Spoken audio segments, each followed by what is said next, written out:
Adanya pandemik ini ternyata sudah diprediksi oleh para ahli ekologi, ahli zoonotik, ahli virologi, dan ahli biologi di dunia. Ternyata bukan Bill Gates aja ya yang memprediksi.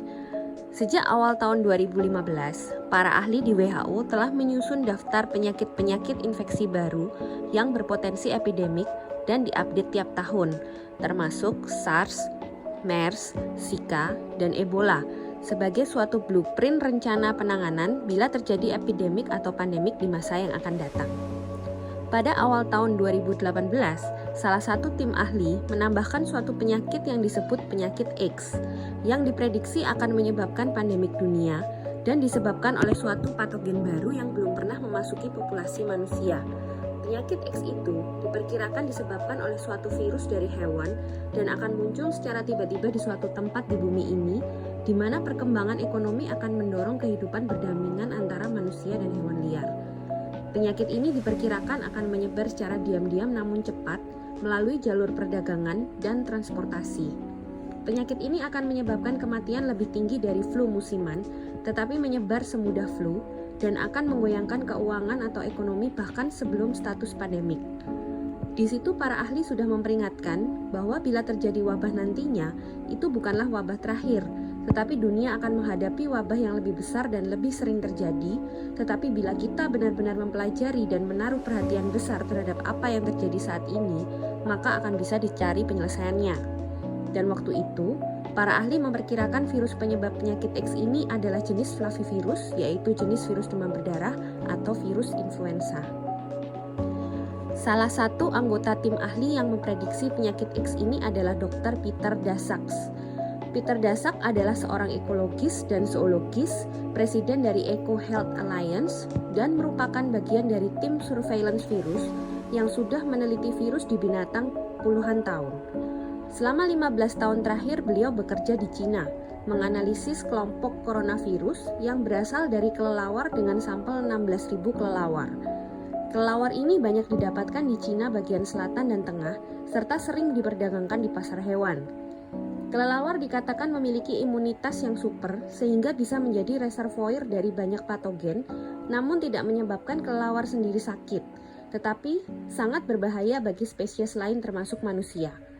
Beberapa tahun lalu, beliau menemukan virus mirip SARS yang didapatkan di gua kelelawar di daerah Cina Selatan, yang dapat menginfeksi sel manusia dan hewan di percobaan laboratorium dan sudah pernah memperingatkan dunia melalui WHO akan kemungkinan pandemik akibat virus ini. Setelah kasus SARS, para peneliti coronavirus yang berasal dari kelelawar telah menemukan lebih dari 50 virus yang berhubungan dan mirip secara struktur dan sifat, serta beberapa berpotensi menginfeksi manusia. Beberapa waktu lalu, Dr. Peter Daszak dan timnya telah melaporkan hasil penelitian mereka selama 15 tahun terakhir, yaitu 781 sekuens genetik dari coronavirus yang berasal dari kelelawar yang sebelumnya belum pernah diketahui, yang sangat mirip dengan SARS-CoV-1 dan SARS-CoV, yaitu virus yang membunuh lebih dari 25.000 babi di Guangdong tahun 2016 dan 2017. Dari laporan ini, kemungkinan COVID-19 memang berasal dari kelelawar yang berevolusi di perbatasan Yunan-Cina, Myanmar, Laos, dan Vietnam. Pada tahun 2018 juga, tim beliau ini telah melakukan survei awal dan ditemukan sekitar 3% populasi di provinsi Yunnan memiliki antibodi terhadap coronavirus kelelawar. Para tim peneliti memperkirakan ada sekitar 1,7 juta virus lagi yang masih hidup secara liar, di mana manusia masih terus melakukan eksploitasi lingkungan. Menemukan dan mendeteksi sekuens virus-virus itu seharusnya menjadi prioritas. Dengan kata lain, strateginya adalah kenalilah musuhmu. Semakin sering hidup bersama dan berdekatan akan memberikan kesempatan virus dari binatang ini akan melompat ke manusia. Meskipun suatu virus berpindah ke hewan lain, belum tentu akan terjadi kolonisasi. Banyak faktor yang mempengaruhi suatu hewan tidak hanya menjadi inang, tetapi juga bisa menjadi inang yang dapat memperantarai perkenalan virus ini ke manusia. Teori bahwa virus ini hanya buatan laboratorium atau bahkan tidak ada, sepertinya lebih populer dibandingkan dengan teori bahwa virus ini memang muncul secara alami. Padahal, adanya dominasi manusia pada ekosistem dunia dan habitat hewan justru akan membuka jalur baru virus yang sebelumnya tersembunyi hingga akhirnya bisa transmisi ke manusia. Bila dilihat dari sejarah, Wabah bukanlah bagian dari suatu budaya, namun disebabkan oleh budaya itu sendiri. Sekitar 70% penyakit infeksi baru pada manusia itu berasal dari hewan yang disebut penyakit zoonosis. Dan lokasi terjadinya wabah selalu memenuhi 3 kondisi ini, yaitu populasinya padat, terjadi eksploitasi tumbuhan dan hewan, serta perubahan lingkungan yang cepat. Wabah pandemik pest atau yang disebut The Black Death yang menyebar di Eropa pada pertengahan abad ke-14 berkembang seiring dengan perkembangan perdagangan di sepanjang jalur Silk Road. Strain baru influenza juga muncul dari area peternakan, sedangkan Ebola, SARS, MERS, dan COVID berhubungan dengan kehidupan hewan liar. Hewan-hewan liar selalu memiliki virus di dalam tubuhnya. Pandemi biasanya muncul dari virus hewan yang pindah ke manusia karena manusia kontak dekat dengan hewan. Kondisi ini meningkat secara eksponensial sejalan dengan keinginan manusia untuk semakin mempelajari dunia, dan dorongan ekonomi melalui perdagangan akan membawa hewan-hewan ini semakin mendekati pusat populasi manusia. Adanya pembangunan jalan, penebangan hutan, pembersihan lahan, perkembangan agrikultur, pembukaan daerah pertambangan di daerah terpencil, serta perdagangan dan transportasi global akan membuat manusia semakin mudah berinteraksi dengan hewan-hewan yang sebelumnya tidak terjamah oleh manusia, hingga memungkinkan patogen-patogen di dalamnya termasuk virus berinteraksi dengan tubuh manusia. Interaksi ini tidak melulu dagingnya dimakan, tetapi bisa air liur atau feses binatang yang terkontaminasi virus juga bisa mengkontaminasi lingkungan di sekitar manusia dan akhirnya sampai ke manusia itu sendiri. Dalam suatu kondisi wabah, Anda tidak akan pernah mengetahui kapan wabah itu mulai dan berapa banyak kasus yang sebenarnya. Yang Anda lihat hanyalah orang datang ke rumah sakit untuk dites dan didiagnosis. Anda tidak akan melihat orang-orang dengan infeksi ringan yang tidak butuh perawatan rumah sakit, atau orang-orang yang sakit berat hingga meninggal di komunitas yang tidak mempunyai akses ke rumah sakit.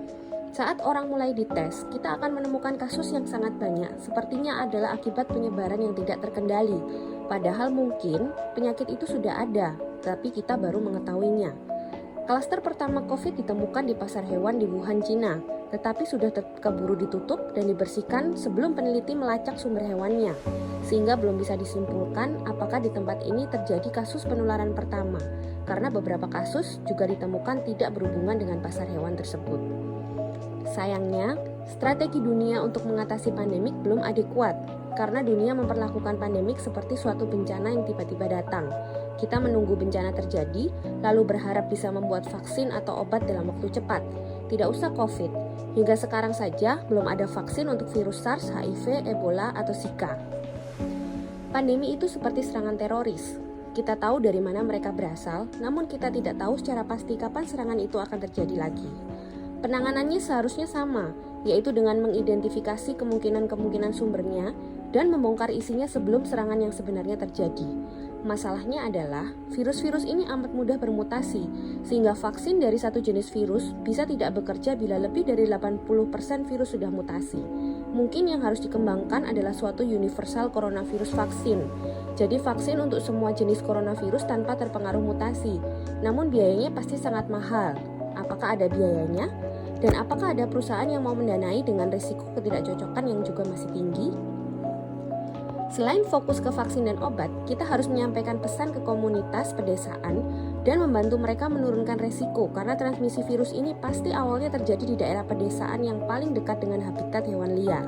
Selain itu, berbicara dengan perusahaan pembangunan jalan dan pertambangan untuk juga membangun fasilitas kesehatan dan mempertimbangkan faktor lingkungan yang terkait dengan kesehatan masyarakat.